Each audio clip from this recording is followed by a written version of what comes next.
What's up guys and welcome. You are watching Fazi Fitness. So guys, channel membership is now live. Link is in the description and the first comment. Do check it out. That would really help support the channel. So let's start this video with this 6 days out physique update from Tonio Burton. The guy with probably one of the best aesthetics in the entire men's open bodybuilding right now.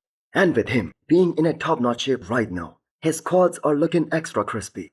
Now, I don't think Tonio Burton gets enough credit over his amazing shape, his crazy symmetry, such beautiful lines, because he is quote-unquote kind of a smaller guy for the men's open bodybuilding class. Or that was the case the last time we saw him on the stage, which was Cali Pro last year. But if we analyze that physique now, not only has he packed on more size, but that has got to be one of the best X-frame in pro bodybuilding right now. And you can put your money on Tonio Burton that this guy is gonna be 100% on. He's gonna be in shape, especially in terms of the condition. I mean, just look at that back right now. That amazing Christmas tree. The glutes looking very ripped. And Tonio has been prepping for this show for quite some time now. Now it will be very interesting to see whether his hamstrings appear bigger than last year. Because that was one of the major critique that he received, especially after the New York Pro, where by the way he was the defending champion and he got beat by the mutant Nick Walker and also Martin Fitzwater. And that is actually when he also himself realized he needs to have a proper off-season to put on some solid mass to bring more size. So he was the Cali Pro champion last year, but he made that tough and bold decision of skipping the Olympia last year and focus on one thing, getting bigger and bringing more size. Now for those of you guys who do not know, Tonio Burton was originally a 212 guy, and that is one of the major reasons he was lacking some mass in comparison to those guys in the men's open. And that was the case up until last year. So how good are his genetics? So even with him being the lightest guy on his last Olympia appearance, which was back in 2023, he was able to place top 8 and beat a guy like Regan Grimes, Hassan Mustafa and Charles Griffin. And this is going to be relatively a bigger version than last year, because him skipping the Olympia last year, that has got to pay off in terms of more mass and more size on the stage. And we will find out very soon, in 6 days time, how much muscle Tonio Burton has been able to pack on.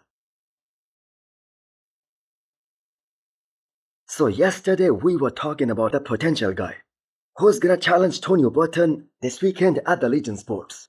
Well, today we have a challenger. Blessing Audiu makes a shocking announcement that he's in for this upcoming Legion Sports. And this is another former Olympian and a 2 times Pro Show winner that we are talking about here. And a guy who is coming back after almost 2 years. So this comparison of Tonio Burton versus Blessing, that is going to be so amazing. Because Blessing is going to be roughly 30 to maybe 40 pounds heavier than Tonio Burton. But with the kind of genetic gifts that Tonio Burton has, with that kind of illusion that he's able to create on the stage, he just won't allow Blessing Audiu to appear way bigger than him. Now, I am assuming both these guys, they are going to be in shape. They are going to be 100% on. Because, first of all, Blessing postponed his plans of competing at the New York Pro and at the Pittsburgh Pro, just to make sure that he's ready for this comeback. He's ripped, and he comes in dry like a bone. And secondly, Tonio Burton has been on prep for months and months now. And I have got to say this right now. The recent physique update that Blessing posted, he looks pretty damn good. So if Tonio Burton is making this comeback after a gap of 1 year, Blessing is making his comeback after 2 years. So who do you guys think will show up with bigger improvements? And who is gonna come out on top and get their Olympia qualification at the Legion Sports this coming weekend? Now that being said, there is however another catch here. So the Cali Pro champion of this year, Regan Grimes, left a comment on AJ Kelly's post teasing about him potentially jumping into this year's Legion Sports as well and maybe go for 2 back-to-back wins. Now he is already in shape and he has already said that he is all set to do Toronto Pro this year, which is happening in the first week of June. So if he decides to jump into this show as well, it would be a great opportunity to do some more experiments in terms of the peaking process, maybe try something different, since he's done with his Olympia qualification already. So he's gonna have no pressure whatsoever. So this will be like following the strategy of William Bonac, who continued to compete after winning Detroit Pro. And he himself said that him and his coach Stefan, they were able to get a lot of data and learn a lot of things by peaking differently and doing different experiments for all of these shows. So, if Regan jumps into this show, this will also become a real battleground, just like the past shows, with two Olympians who apparently are very close, namely Tonio and Regan. They were 8th and 9th at their last Olympia, and any one of these guys, they can take the win here. And just to let you guys know, it wasn't close between Regan Grimes and Sazan Hirati. At Cali Pro, Regan won that show with those perfect scores. Next up, we have the latest physique update from Marcelo aka Hosstile from Brazil. So he's going through that routine of practicing vacuum on a daily basis. And the fact is, he desperately needs that, because we all know he doesn't have a small waistline. So there is no word about when Hosstile is gonna compete next. What are his plans for 2025? Well, the way he finished last season against Akeem Williams at the Big Man weekend, where he showed up at his all-time best, and he placed a very close second behind Akeem, that must have given him a lot of confidence, and his motivation, that must be sky high right now. And Hosstile was so on point at that show that it took a 100% on Akeem Williams to beat him that day. And we have to keep in mind, Akeem Williams is a top 10 Olympian from last year. So Hosstile had a perfect combination of everything: dryness, hardness, and fullness. And his waist, that also looked very streamlined, very small, especially in certain shots. But I'm gonna say it was the smallest waist we ever saw on Hosstile. So what really was an even bigger shocker at that show was the fact that Hosstile was able to improve his back, especially that back double biceps, in just a few months from the Arnold, Ohio last year, where he was massively criticized for having a very weak back, the weakest back in that entire lineup.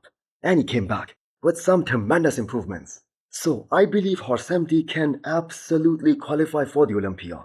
But it's also gonna come down to who shows up to battle and what show he goes for. Now, one thing that we do know is that all the top 10 Olympians from last year, they aren't gonna jump into a show pre-Olympia this year. So that can be his chance to qualify for the Olympia. So where would have Goodvito placed at this year's Pittsburgh Pro if it wasn't for that lat year? So that is a question in every bodybuilding fan's mind, because a few people at that show, they missed their mark. And Goodvito, as per Jose Raymond, he was looking way better than he did at the Arnold Brazil this year. Well, the thing is, we're gonna find out the answer to that question in less than 20 weeks' time at his Olympia debut in October. So the great news about Goodvito is that he is back in the gym, and he has also started to push some weights to get back in the groove. So that only means that it was a minor lat year, and he's gonna be ready to rock and roll for his Olympia debut.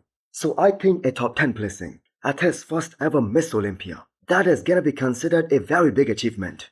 And also, I'm gonna say, that is a realistic expectation. I mean, if we are thinking that he probably would have beaten a guy like Martin at the Pittsburgh Pro, then it's safe to assume that he's gonna be top 10. So this guy has some of the biggest and also some of the most separated legs in the whole of men's open bodybuilding at the moment. So hopefully, he will be able to add some mass, some thickness in those side shots. And the conditioning is something that Goodvito can always push more to a new level. Since a big theory about Chris Aceto, his coach, and Goodvito is that they deliberately did not peak 100% for the Arnold Brazil because the competition, that just wasn't too deep, and they already knew that they were gonna win that show anyway.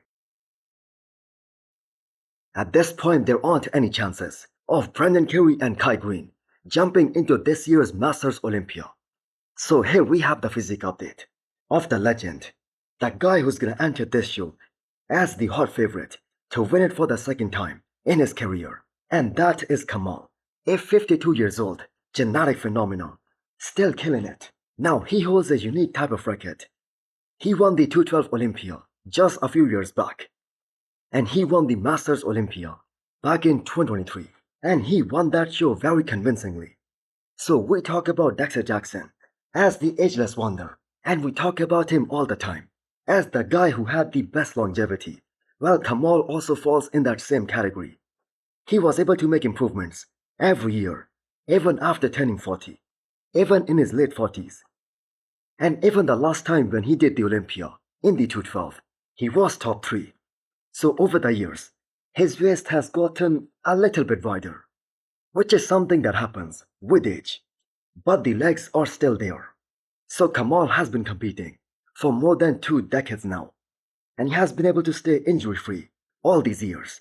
So he's gonna be pretty damn hard to beat at this year's Masters Olympia again. So hit the thumbs up button if you liked the video, and smash the subscribe button if you wanna come back for more. Thanks for watching.